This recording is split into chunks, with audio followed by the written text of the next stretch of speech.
La salle polyvalente du Centre des jeunes et loisirs d'Alada a servi de cadre ce vendredi 4 novembre 2022 à la tenue d'une conférence publique organisée par le conseiller économique et social Sylvain Segla afin de relever des insuffisances énumérées dans les modifications apportées aux tests fondamentaux de la Confédération nationale des artisans du Bénin. Nous, en tant que membres de la Confédération nationale des artisans du Bénin, nous avons souhaité modifier nos tests afin de nous conformer aux exigences des réformes du chef de l'État et du code communautaire de l'UEMOA. Dans cette optique, les membres du bureau de la Confédération ont modifié certaines dispositions de nos tests. Quand nous avons lu ça, nous avons vu que c'est totalement en déphasage avec les principes et les normes. Nous avons attiré leur attention. Malgré ça, ils ont décidé de commencer par aller à l'Assemblée générale élective. Nous avons vu que si on va en Assemblée générale élective avec ces tests, ça ne va pas aller à la longue. On dit que les associations professionnelles d'artisans ne seront plus appelées associations, mais groupements ou organisations professionnelles d'artisans. Et on dit que c'est le code communautaire qui les demande comme ça. C'est faux, archi faux. De nobles propositions pour sauver la Confédération et renforcer les liens entre fédérations et associations ont été dévoilées aux acteurs de l'artisanat. J'ai démontré avec le code qu'ils sont appelés. Sinon, elles sont appelées vraiment associations professionnelles d'artisans. Ça, c'est un exemple. Il y a beaucoup de dispositions qui sont contraires aux principes, aux normes. On dit que c'est la conférence qui va reconnaître les associations. Ces dernières n'ont plus besoin de se faire enregistrer dans les préfectures ni au ministère de l'Intérieur. Disant cela, on fait référence au code communautaire. J'ai démontré que le code communautaire n'a jamais dit ça. Le code communautaire a exigé même que ce soit des associations régulièrement constituées. Quand on dit régulièrement, légalement constituées, c'est-à-dire enregistrées, suivant la législation de chaque pays. Donc, ils ont fait beaucoup de choses, ils ont dit beaucoup de choses dans nos tests qui sont totalement en déphasage. Et c'est ça que nous avons voulu prendre le peuple à témoin. Et nous avons fait des propositions pour leur dire de tenir une assemblée générale extraordinaire pour pousser un peu les mandats. Deuxièmement, d'installer un comité de relecture des tests pour que les tests soient revus convenablement aux réformes du chef de l'État et au code communautaire de l'UEMOA. Cette conférence publique qui a été faite du jamais vu dans le secteur de l'artisanat, et nous-mêmes on se demande est-ce que d'autres structures l'ont essayé une fois. Sinon, ça a été une réussite.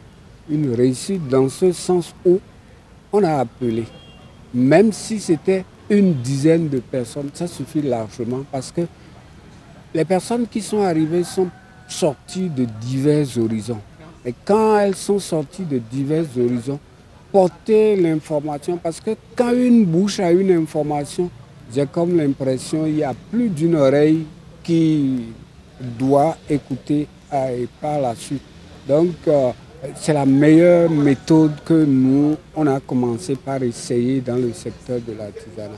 Ben, l'idée, elle est bonne, elle est géniale. C'est ça même qui a fait notre présence ici. Puisque au départ, nous étions curieux, nous voulons savoir mais qu'est-ce qu'il a trouvé dans les tests et qu'il voudrait faire montre.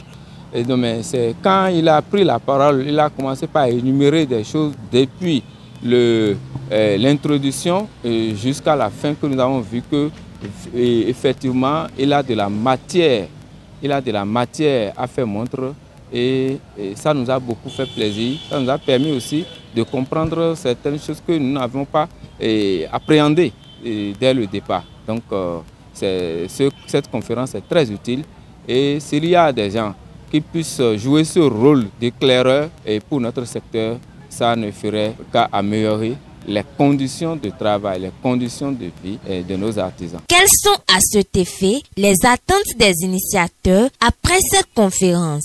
Mes attentes, c'est que le président de la Confédération nationale des artisans du Bénin et son assemblée générale nous suivent, nous attendent et nous prennent en compte ce que nous les avons donné comme conseils et souhaits. Et pour la bonne marche secteur de l'artisanat. Vous savez, c'est un secteur dans lequel il y a une crise qui est un peu finissant, je vais dire un peu finissant. Et déjà, on va commencer par dire des choses. On a dit même que les associations qui sont déjà là-bas, donc les membres qui ont servi à créer les unions, les fédérations et autres là, doivent adhérer maintenant à leur confédération. Alors que nous savons pertinemment qu'on ne peut pas avoir de confédération sans avoir d'association de base. C'est parce que c'est à partir de cette association de base que nous avons les unions. Ça va être des unions que nous avons les fédérations. Et je voudrais leur dire qu'il faut renforcer la base. Il faut renforcer les associations au lieu de les fragiliser pour croire renforcer la confédération. Une confédération qui est assise sur une base fragile va s'effondrer.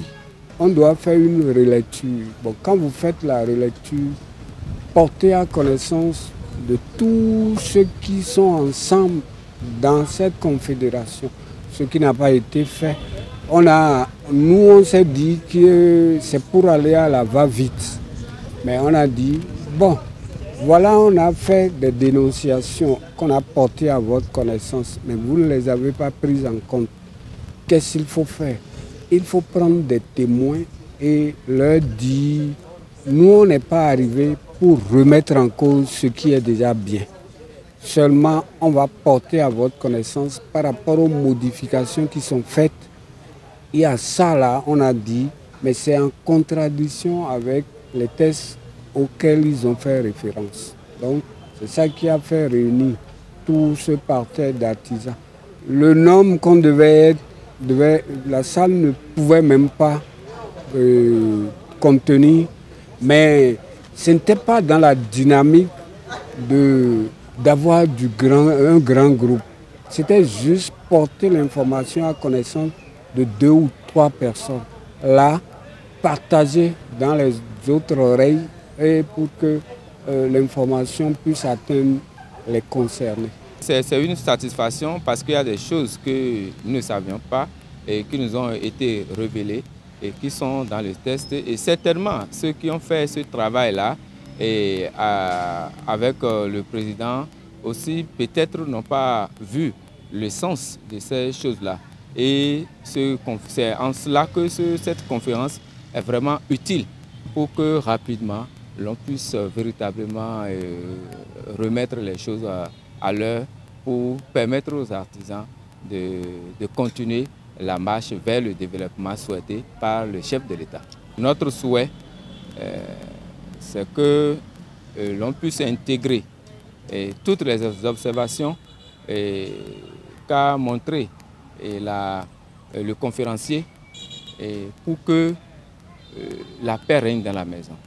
Puisque depuis que ce toilettage a été fait, il y a quelques bruits de bottes que nous entendons de part et d'autre. Et pour que ce foyer puisse se taise, il va falloir que notre cher président, qui est d'ailleurs ouvert, qui est à l'écoute donc de tout le monde, puisse véritablement prendre sa responsabilité pour intégrer les choses. Vivement que les observations apportées et les insuffisances relevées par le conseiller économique et social Sylvain Segla soient prises en compte par le comité exécutif de la Confédération nationale des artisans du Bénin pour le rayonnement de l'artisanat au Bénin.